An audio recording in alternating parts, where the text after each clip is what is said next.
Hello नमस्कार मेरे प्यारे साथियों, स्वागत है आप सभी लोगों का आज की इस वीडियो में। आज की वीडियो में लेकर आया हूं बीएससी एग्रीकल्चर 5th सेमेस्टर में जो सब्जेक्ट आ जाता है nano informatic and nano technology का, जो कि एमजेपीआर यूनिवर्सिटी में आता है और हो सकता है अन्य यूनिवर्सिटी में किसी अन्य सेमेस्टर में आता हो। और जो कि अपना एमजेपीआर यूनिवर्सिटी है, इसमें जो है ये 5th सेमेस्टर में आता है। तो किसी भी यूनिवर्सिटी में आता हो उससे कोई मतलब नहीं है, लेकिन सब्जेक्ट अगर आपका ये है तो आपके लिए ये महत्वपूर्ण वीडियो है, क्योंकि आज की इस वीडियो में आप लोगों को क्वेश्चन पेपर और उसका सॉल्यूशन बताया गया है।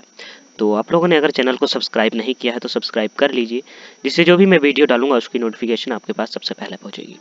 तो इसका जो है पेपर कोड हो जाएगा, वो हो जाएगा 16150 है, AG 150। इसको शॉर्ट में हम कह सकते हैं AG 150, ठीक है।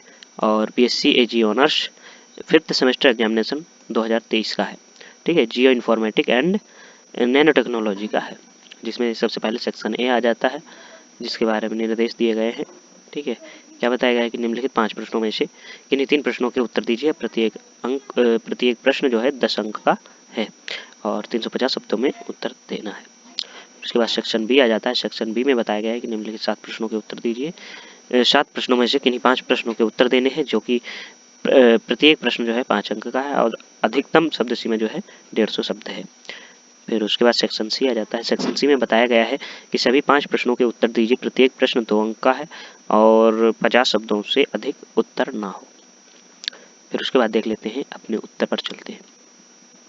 तो इसमें सबसे पहला क्वेश्चन आ जाता है, सुदूर संवेदन को परिभाषित कीजिए। सुदूर संवेदन की प्रक्रिया को संक्षेप में समझाइए। सुदूर संवेदन का कृषि में अनुप्रयोग लिखिए। तो सबसे पहले आ जाता है इसमें कि सुदूर संवेदन की परिभाषा, ठीक है, रिमोट सेंसिंग की परिभाषा और प्रक्रिया के बारे में। तो इसमें क्या बताया गया है कि सुदूर संवेदन रिमोट सेंसिंग एक ऐसी तकनीक है जिसके माध्यम से किसी वस्तु, क्षेत्र या घटना के भौतिक संपर्क में आए बिना उसके बारे में जानकारी प्राप्त करी जा सकती है।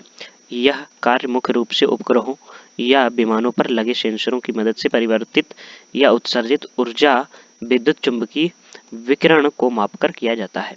और उसके बाद आ जाता है सुदूर संवेदन की प्रक्रिया, प्रोसेस ऑफ रिमोट सेंसिंग। तो इसमें क्या बताया गया, सुदूर संवेदन की प्रक्रिया कई चरणों में पूरी होती है। कौन से? तो पहला हो जाता है ऊर्जा का स्रोत। तो इसमें बताया गया है कि सबसे पहले ऊर्जा के एक स्रोत जैसे सूर्य की आवश्यकता होती है, जो पृथ्वी की सतह को आलोकित करे, ठीक है, जो पृथ्वी की सतह को आलोकित करे। फिर उसके बाद आ जाता है दूसरा, इसमें बताया गया है कि वायुमंडल के साथ अंतःक्रिया, वायुमंडल के साथ अंतःक्रिया।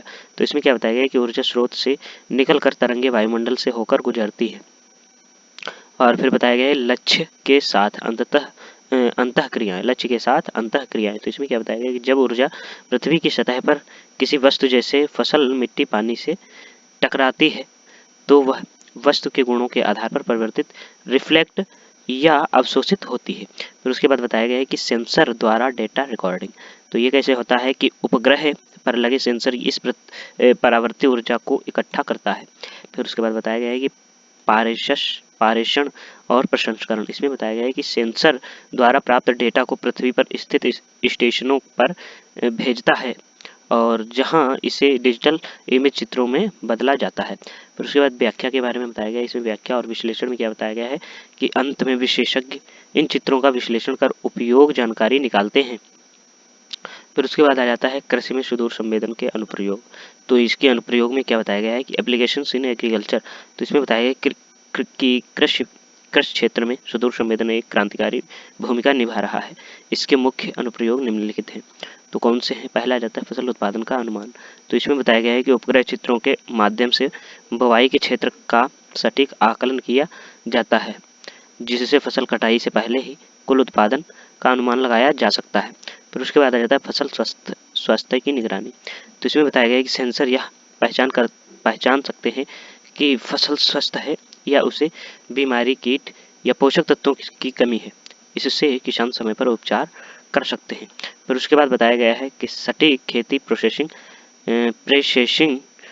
प्रेसिशन फार्मिंग, इसकी मदद से खेत के उन विशिष्ट हिस्सों की पहचान की जाती है जहां पानी या उर्वरक की अधिक आवश्यकता है, जिससे संसाधनों की बचत होती है। फिर उसके बाद बताया गया कि मृदा मानचित्रण, सोइल मैपिंग।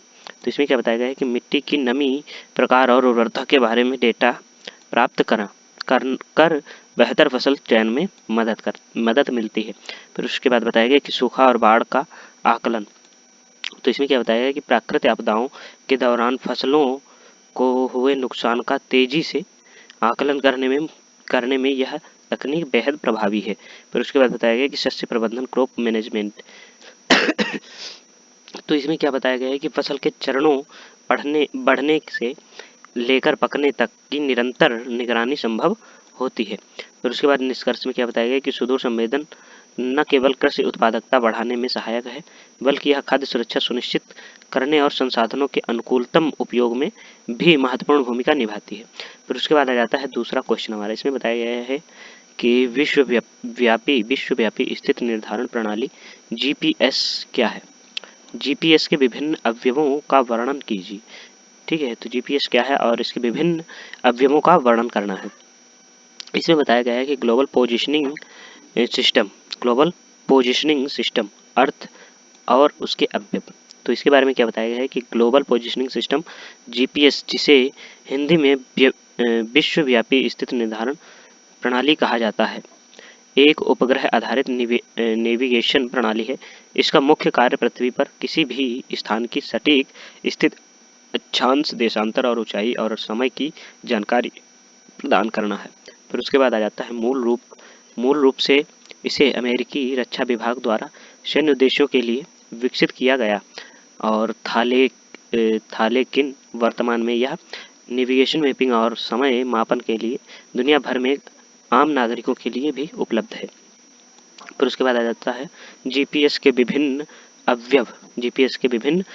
तो इनके बारे में क्या बताया गया है कि जीपीएस प्रणाली को मुख्य रूप से 3 खंडों में विभाजित किया गया है जो मिलकर काम करते हैं। फिर उसके बाद बताया गया कि अंतरिक्ष खंड में क्या बताया गया है, स्पेस सेगमेंट। इसमें क्या बताया गया है कि इससे पृथ्वी की परिक्रमा कर रहे उपग्रहों का एक मुख्य समूह शामिल है। तो इसमें क्या बताया गया है कि उपग्रहों की संख्या वर्तमान में इस प्रणाली में 24 से अधिक सक्रिय उपग्रह हैं। और कक्षा, इसमें बताया गया है कि ये उपग्रह पृथ्वी से लगभग 20,200 किलोमीटर की ऊंचाई पर हैं। फिर उसके बाद बताया गया है कि कार्य में बताया गया है कि प्रत्येक उपग्रह लगातार रेडियो संकेत प्रसारित करता है जिसमें उसकी स्थिति और सटीक समय की जानकारी होती है।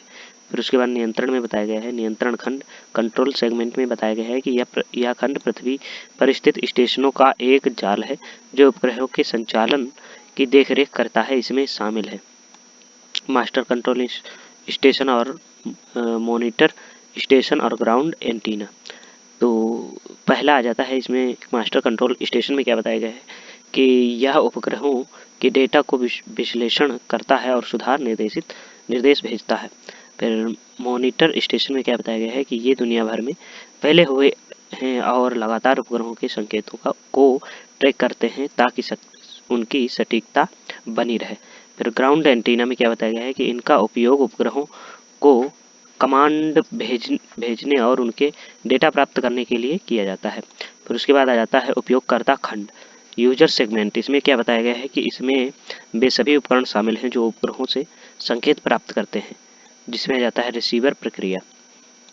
रिसीवर में बताया गया है कि जैसे आपके स्मार्टफोन का GPS chip, car navigation system या सैन्य उपकरण है।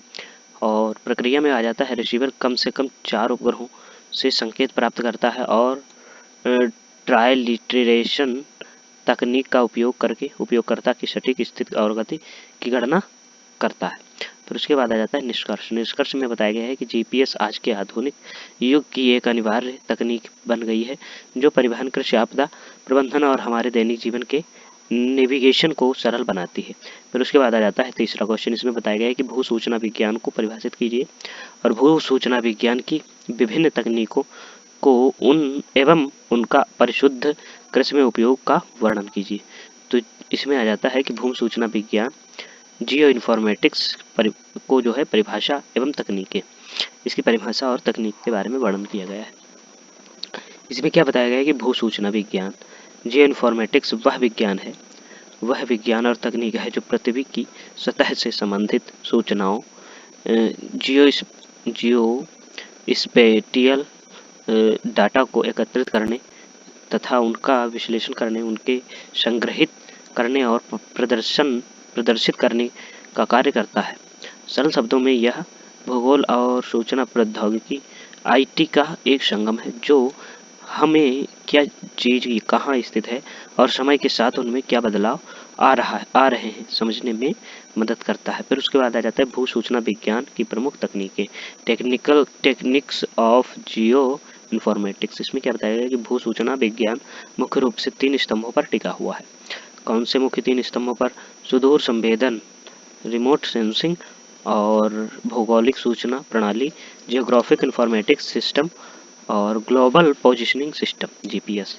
जिसमें आ जाता है सबसे पहला सुदूर संवेदन। इसमें क्या बताया गया है कि उपग्रहों और ड्रोन के माध्यम से पृथ्वी के डेटा को बिना छुए प्राप्त करना। फिर उसके बाद आ जाता है भौगोलिक सूचना प्रणाली। इसमें क्या बताया गया है कि यह एक कंप्यूटर सॉफ्टवेयर है जो विभिन्न स्रोतों के प्राप्त स्थानिक डेटा को परतों लेयर के रूप में व्यवस्थित और विश्लेषण करता है।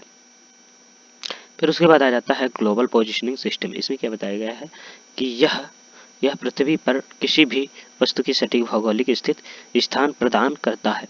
फिर उसके बाद आ जाता है परिशुद्ध कृषि।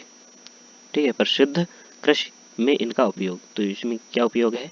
परिशुद्ध कृषि का अर्थ है सही समय पर, सही स्थान पर और सही मात्रा में कृषि इनपुट, बीज, पानी, उर्वरक का उपयोग करना।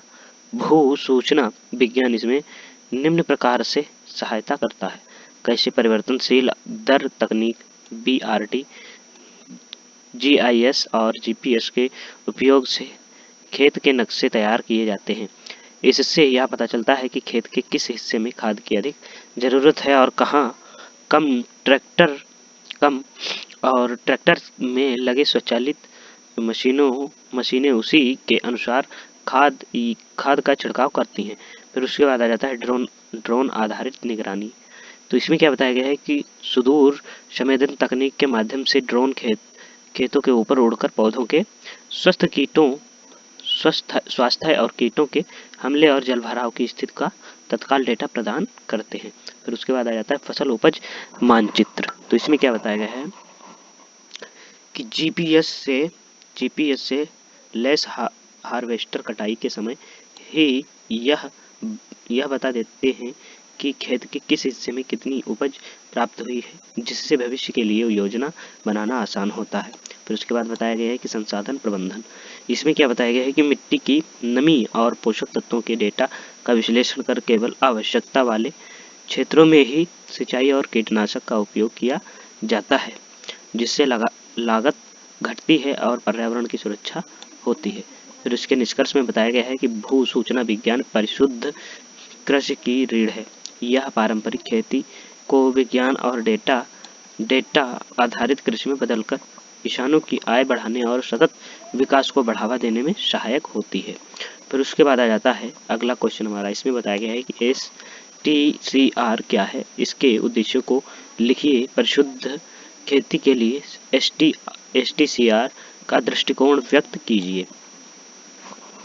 तो इसमें क्या बताया गया है कि मृदा परीक्षण, फसल अनुक्रिया, STCR अर्थ और उद्देश्य। इसके अर्थ और उद्देश्य के बारे में नीचे वर्णन किया गया है। तो इसमें क्या बताया गया है? मृदा परीक्षण, फसल अनुक्रिया, soil test, crop response. STCR एक वैज्ञानिक दृष्टिकोण है जो निश्चित लक्ष्य उपज टारगेट यील्ड प्राप्त करने के लिए उर्वरक की सटीक मात्रा निर्धारित करता है। यह तकनीक राममूर्ति और उनके सहयोगियों द्वारा भारत में विकसित की गई थी। सरल शब्दों में यह बताता है कि मिट्टी में पहले से मौजूद पोषक तत्वों और फसलों की आवश्यकता के बीच के अंतर को पाटने के लिए कितना उर्वरक डालना चाहिए। यह प्रणाली जितनी जरूरत उतना पोषण के सिद्धांत पर काम करती है। फिर उसके बाद आ जाता है STCR के मुख्य उद्देश्य, ऑब्जेक्टिव्स ऑफ STCR। तो इसमें क्या बताया गया कि संतुलित उर्वरक उपयोग, मिट्टी की उर्वरता और फसल की आवश्यकता के आधार पर उर्वरकों का सही अनुपात सुनिश्चित करना। फिर उसके बाद आ जाता है उपज का लक्ष्य निर्धारित करना, किसान की आर्थिक स्थिति और संसाधनों के अनुसार एक विशेष उपज लक्ष्य जैसे 50 क्विंटल प्रति हेक्टेयर तय करना और उसे प्राप्त करने के लिए खाद, देना। फिर उसके बाद आ जाता है उर्वरक दक्षता में सुधार। इसमें क्या बताया गया है कि यह सुनिश्चित करना कि डाले गए उर्वरक का अधिकतम हिस्सा पौधों द्वारा अवशोषित किया जाए और बर्बाद कम हो। फिर उसके बाद आ जाता है मृदा स्वास्थ्य की रक्षा।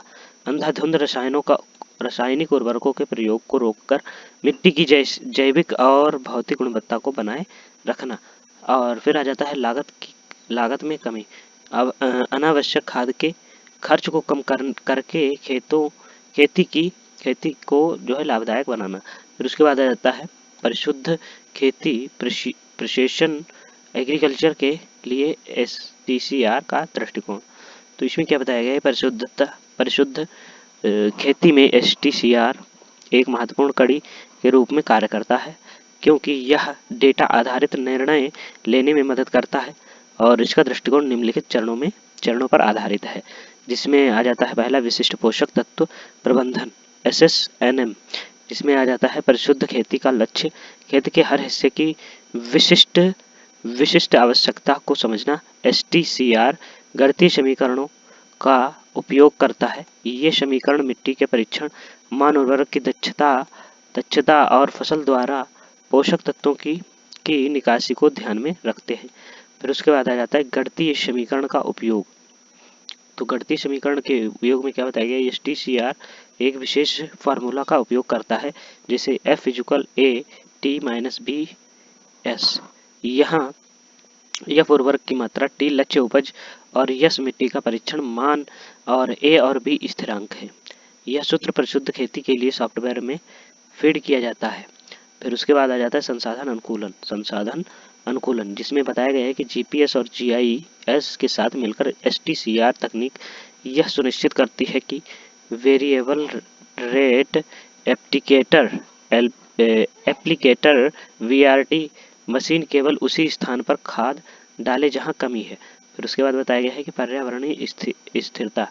इसमें क्या बताया गया है कि चूंकि खाद का उपयोग केवल जरूरत के अनुसार होता है, इसलिए यह भूजल प्रदूषण लीचिंग को कम करने में मदद करता है, जो परिशुद्ध खेती का एक प्रमुख लक्ष्य है। फिर उसके बाद आ जाता है निष्कर्ष में क्या बताया गया है कि STCR दृष्टिकोण पारंपरिक खेती को एक आधुनिक प्रिसीजन मॉडल में बदल देता है, जहां अनुमान के बजाय गणना के आधार पर खेती की जाती है। फिर उसके बाद आ जाता है 5वां क्वेश्चन, जिसमें पूछा गया है कि नैनो प्रौद्योगिकी क्या है, कृषि में नैनो प्रौद्योगिकी के महत्व को समझाइए।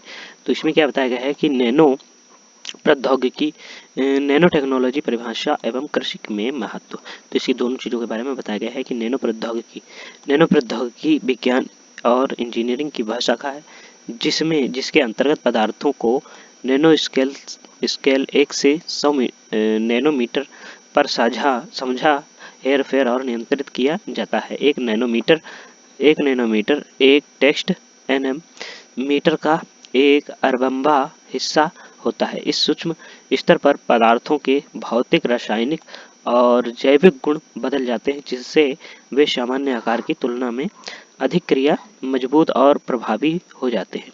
फिर उसके बाद बताया गया है कि कृषि में नैनो प्रौद्योगिकी के अनुप्रयोग, यूज इन एग्रीकल्चर। तो इसमें क्या बताया गया है कि कृषि क्षेत्र में नैनो टेक्नोलॉजी का उपयोग उत्पादकता बढ़ाने और संसाधनों की बर्बादी रोकने के लिए किया जा रहा है। फिर इसमें आ जाता है नैनो उर्वरक, नैनो फर्टिलाइजर्स। पारंपरिक उर्वरकों जैसे यूरिया का एक बड़ा हिस्सा मिट्टी या हवा में बर्बाद हो जाता है। नैनो उर्वरक जैसे इफ्को, नैनो यूरिया सीधे पौधों की कोशिकाओं द्वारा अवशोषित कर लिए जाते हैं। फिर उसके बाद आ जाता है इनका उपयोग कम मात्रा में होता है और ये अधिक फसल पैदावार प्रदान करते हैं। फिर उसके बाद आ जाता है नैनो कीटनाशक या नैनो पेस्टिसाइड्स। तो इसमें बताया गया है कि नैनो कणों के माध्यम से कीटनाशकों को सीधे लक्षित कीटों तक पहुंचाते हैं। इससे पर्यावरण में रसायनों का फैलाव कम होता है और कम मात्रा में दवा का असर लंबे समय तक रहता है। फिर नैनो सेंसर में बताया गया है कि ये खेतों में लगे नैनो सेंसर मिट्टी की कमी, पोषक तत्व की कमी और फसल में रोगों का पहचान प्रारंभिक अवस्था में ही कर लेते हैं और यह परिशुद्ध खेती प्रिसिशन फार्मिंग को सफल बनाने में सहायक होती है। फिर उसके बाद बताया गया है कि नैनो बायो सेंसर और रोग प्रबंधन। इसमें क्या बताया गया है कि ये सेंसर पौधों के भीतर रोगजनक पैथोजेंस या वायरल संक्रमण का पता लगाने में सक्षम है, जिससे किसानों को फसल खराब होने से पहले उपचार करने का मौका मिलता है। फिर उसके बाद बताया गया है कि स्मार्ट पैकेजिंग और भंडारण। इसमें क्या बताया गया है कि नैनो कोटिंग की मदद से फलों और सब्जियों को सेल्फ लाइफ ताजगी बढ़ाई जा सकती है। यह कटाई के बाद होने वाले नुकसान को कम करने में मदद करता है। फिर उसके बाद बताया गया है कि महत्व सिग्निफिकेंस। तो इसके बारे में क्या बताया गया है कि लागत में कमी, उर्वरकों और कीटनाशकों की कम मात्रा की आवश्यकता होती है और पर्यावरण संरक्षण, मिट्टी और भूजल प्रदूषण को कम करता है। और खाद्य सुरक्षा में क्या बताया गया है कि बढ़ती आबादी के लिए कम जमीन और अधिक उत्पादन सुनिश्चित करता है। निष्कर्ष में बताया गया है कि नैनो प्रौद्योगिकी भविष्य की स्मार्ट कृषि का आधार है। यह न केवल खेती को टिकाऊ बनाती है बल्कि किसानों की आर्थिक स्थिति सुधारने में भी सक्षम है। फिर उसके बाद आ जाता है सेक्शन बी। तो सेक्शन बी में बताया गया है, सबसे पहला क्वेश्चन आ जाता है प्रतिबिंब व्याख्या। तो इसमें क्या बताया गया है प्रतिबिंब व्याख्या। इसमें बताया गया है कि प्रतिबिंब व्याख्या वह प्रक्रिया है जिसके माध्यम से सुदूर संवेदन द्वारा प्राप्त चित्रों या इमेजरी का परीक्षण करके वस्तुओं की पहचान की जाती है और उनके महत्व का आकलन किया जाता है। सरल शब्दों में यह उपग्रह या हवाई चित्रों को पढ़कर उनमें छिपी जानकारी निकालने की एक कला और विज्ञान है, जिसमें बताया गया है ये previous knowledge and experience, interpretation और रिकॉग्नाइजेशन ऑफ ऑब्जेक्ट। फिर उसके बाद आ जाता है प्रतिबिंब व्याख्या के प्रमुख तत्व। इसके प्रमुख तत्व कौन से हैं? एक व्याख्याकार चित्रों को समझने के लिए निम्नलिखित गुणों का उपयोग करता है। पहला शेप आकार, फिर आमाप जिसे साइज बोला जाता है, फिर स्वर टोन या कलर, बनावट टेक्सचर और छाया शैडो। फिर जिसमें आकार आ जाता है वस्तुओं की बाहरी रूपरेखा, जैसे सड़क सीधी होती है जबकि नदी घुमावदार होती है। और अमाप वस्तु की लंबाई और चौड़ाई और क्षेत्र। और स्वर इसमें बताया गया चित्र में हल्कापन या कालापन या जैसे गहरा रंग या गहरे पानी को दर्शाता है। ये बनावट यह सतह का खुरदुरापन या चिकनावट जैसे जंगल खुरदुरा और घास का मैदान चिकना दिखता है। फिर उसके बाद आ जाता है छाया। तो छाया में क्या बताया गया है कि वस्तु की ऊंचाई और आकार का अनुमान लगाने में सहायक। फिर उसके बाद आ जाता है प्रतिरूप पैटर्न, वस्तुओं की व्यवस्था जैसे बागों में पेड़ों की कतार। फिर महत्व में क्या बताया गया है कि इसका उपयोग मानचित्र बनाने, संसाधनों के सर्वेक्षण से निगरानी और आपदा प्रबंधन में किया जाता है। आधुनिक समय में यह कार्य कंप्यूटर सॉफ्टवेयर द्वारा और भी सटीक हो गया है। फिर उसके बाद आ जाता है नाविक के बारे में क्या बताया गया है कि नाविक भारत की अपनी नेविगेशन प्रणाली। तो इसके बारे में क्या बताया गया है कि नाविक नेविगेशन विथ इंडियन कंसल्टेंट क्या बताया गया है कॉन्स्टेलेशन। नाविक नेविगेशन विद इंडियन कंस्टेलेशन, ठीक है, कंस्टेलेशन भारत द्वारा विकसित एक स्वतंत्र क्षेत्रीय उपग्रह नेविगेशन प्रणाली है। इसे भारतीय अंतरिक्ष अनुसंधान संगठन ISRO द्वारा तैयार किया गया है। आधिकारिक तौर पर इसे IRNSS Indian regional navigation satellite system के नाम से जाना जाता है। फिर उसके बाद बताया गया है मुख्य विशेषताओं के बारे में क्या बताया गया है। कवरेज में क्या बताया गया है कि यह मुख्य रूप से भारत में और उसकी सीमाओं से 1500 किलोमीटर तक के क्षेत्र में सटीक जानकारी प्रदान करता है। उपग्रहों की व्याख्या, इस प्रणाली में 7 उपग्रहों का समूह है जो 24 घंटे सेवा प्रदान करते हैं। और सटीकता में बताया गया है कि यह सामान्य उपयोगकर्ताओं के लिए 20 मीटर से बेहतर और सैन्य उद्देश्यों के लिए 0.5 मीटर तक की सटीक स्थिति बताने में सक्षम है। फिर उसके बाद बताया गया है दोहरा आवृत्ति में क्या बताया गया है कि जीपीएस के विपरीत दो श्रेणियों L5 और यस बैंड में सिग्नल भेजता है, जिससे यह घने जंगलों या पर्वतीय क्षेत्रों में भी अधिक विश्वसनीय होता है। फिर उसके बाद आ जाता है महत्व। महत्व में क्या बताया गया है कि नाविक ने भारत को नेविगेशन के लिए अमेरिका जीपीएस या रूस ग्लोनास जैसी विदेशी प्रणालियों पर निर्भरता कम करने में मदद की है। इसका उपयोग आपदा प्रबंधन, वाहन ट्रैकिंग, समुद्री नेविगेशन और कृषि सटीक मानचित्रों के लिए किया जा रहा है। फिर उसके बाद आ जाता है स्थानिक और गैर स्थानिक आंकड़े, spatial and non spatial data. भौगोलिक सूचना प्रणाली जीआईएस में डेटा को दो मुख्य श्रेणियों में विभाजित किया गया है। स्थानिक आंकड़े, स्पेटियल डाटा, तो इसके बारे में बताया गया है कि यह डेटा पृथ्वी पर किसी वस्तु की भौगोलिक स्थिति और उसके आकार को दर्शाता है। यह कहाँ का उत्तर देता है। इसे मानचित्र पर बिंदुओं पॉइंट्स, रेखाओं, लाइंस या बहुभुजों के रूप में दिखाया जाता है। उदाहरण है कि किसी कुएं की लोकेशन, सड़क या नदी और एक खेत की सीमा। फिर उसके बाद आ जाता है गैर स्थानिक आंकड़े। इसमें क्या बताया गया है कि इसे एट्रीब्यूशन डेटा भी कहते हैं। यह स्थानिक डेटा की विशेषताओं या गुणों का वर्णन करता है। यह क्या का उत्तर देता है, और यह डेटा अक्सर सारणी टेबल्स के रूप में होता है। फिर उसके बाद बताया गया है उदाहरण में क्या बताया गया है कि यदि स्थानिक डेटा एक सड़क है तो उसका नाम, चौड़ाई और निर्माण का प्रकार गैर स्थानिक डेटा होगा। फिर उसके बाद आ जाता है संबंध में क्या बताया गया है कि जीआईएस में ये दोनों आंकड़े आपस में जुड़े होते हैं। जब हम मानचित्र पर किसी बिंदु स्थानिक पर क्लिक करते हैं तो उससे जुड़ी जानकारी गैर स्थानिक एक टेबल के रूप में सामने आ जाती है। फिर उसके बाद आ जाता है सक्रिय और निष्क्रिय सुदूर संवेदन।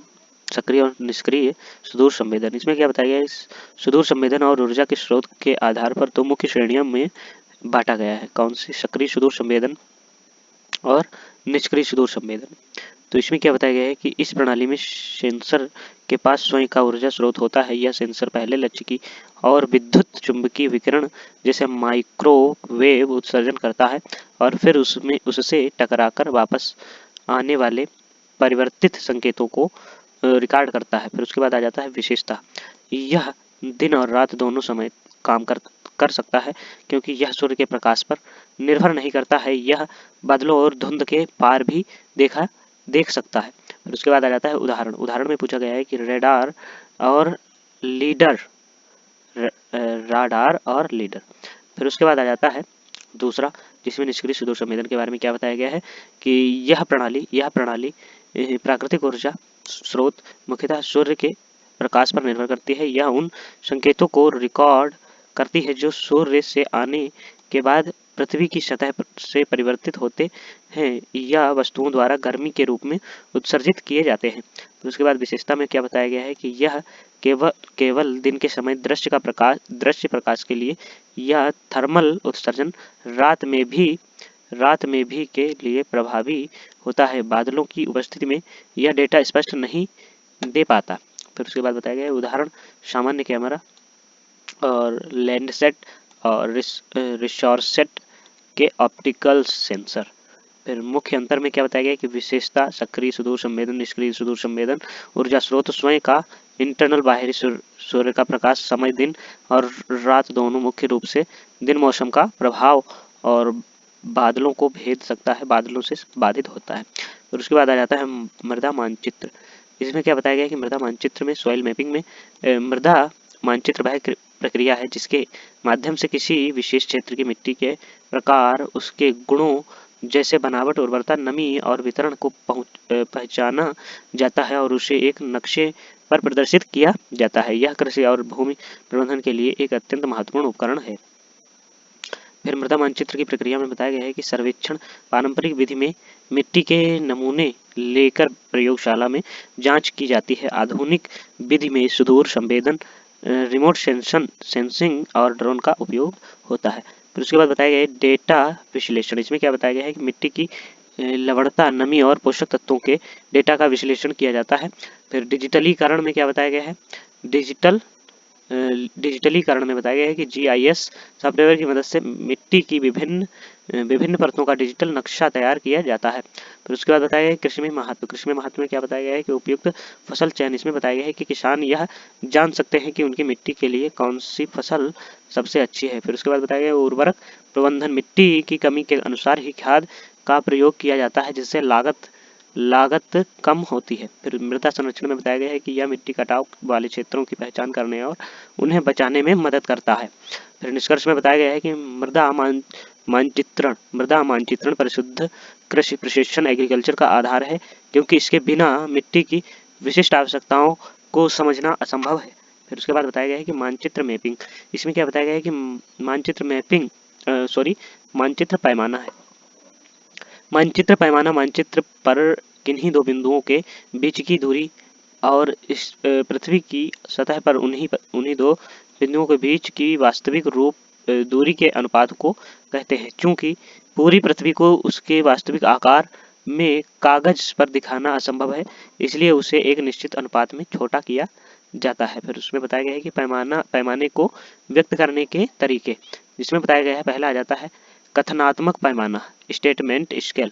इसमें क्या बताया गया है कि इसे शब्दों में लिखा जाता है, जैसे 1 सेंटीमीटर 10 किलोमीटर। ठीक है। फिर उसके बाद आ जाता है 1 सेंटीमीटर इक्वल 10 किलोमीटर। फिर उसके बाद आ जाता है निरूपक विभिन्न। ठीक है। तो इसमें क्या बताया गया है कि यह एक अनुपात, जैसे 1:1,00,000। ठीक है। इसका अर्थ है कि मानचित्र की एक इकाई जमीन की 1,00,000 इकाइयों के बराबर है। फिर उसके बाद आ जाता है रैखिक पैमाना। इसमें क्या बताया गया है कि मानचित्र पर एक रेखा खींची जाती है जो वास्तविक दूरियों को दर्शाती है। मानचित्र को बड़ा या छोटा करने पर भी यह पैमाना सटीक रहता है। फिर प्रकार में बताया गया है कि बड़े पैमाने के मानचित्र, लार्ज स्केल, ये छोटे क्षेत्रों जैसे गांव या खेत को बहुत विस्तार से दिखाते हैं। फिर उसके बाद बताया गया है कि छोटे पैमाने के मानचित्र, स्मॉल स्केल। इसमें बताया गया है कि ये बड़े क्षेत्रों जैसे देश या महाद्वीप को कम विस्तार से दिखाते हैं। कृषि में बड़े पैमाने के मानचित्रों का उपयोग खेतों की सीमाओं और मृदा विवरण को समझने के लिए किया जाता है। फिर उसके बाद आ जाता है नैनो यूरिया। इसके बारे में क्या बताया गया है कि नैनो यूरिया तरल रूप में विकसित किया गया एक अभिनव उर्वरक है, जिसे भारतीय किसान उर्वरक सहकारी लिमिटेड इफ्को द्वारा दुनिया में पहली बार पेश किया गया है। यह पारंपरिक दानेदार यूरिया का एक नैनो तकनीकी विकल्प है। प्रमुख विशेषताएं हैं जिसकी सूक्ष्म आकार और उच्च दक्षता और सुविधाजनक। तो सूक्ष्म आकार में बताया गया है कि इसके कणों का आकार लगभग 20 से 50 नैनोमीटर होता है, जिससे यह पौधों की पत्तियों के छिद्रों के माध्यम से आसानी से अवशोषित हो जाता है। फिर उसके बाद उच्च दक्षता में बताया गया है कि पारंपरिक यूरिया की उपयोग दक्षता केवल 30 से 40% होती है, जबकि नैनो यूरिया की दक्षता 80% से अधिक होती है। सुविधाजनक में बताया गया है कि इसकी 500 मिली की एक बोतल यूरिया के एक पूरे बैग 45 किलो के बराबर प्रभावी होती है। फिर उसके बाद बताया गया कृषि में लाभ में क्या बताया गया है कि उत्पादन में वृद्धि। इसमें क्या बताया गया है कि यह पौधों के पोषण को संतुलित करता है, जिससे फसल की गुणवत्ता और पैदावार बढ़ती है। पर्यावरण संरक्षण। इसमें क्या बताया गया है कि यह मिट्टी, हवा और जल प्रदूषण को कम करता है, क्योंकि इसकी बर्बादी न के बराबर होती है। आर्थिक बचत में बताया गया है कि परिवहन और भंडारण की लागत कम होती है, जिससे किसानों की आय में सुधार होता है।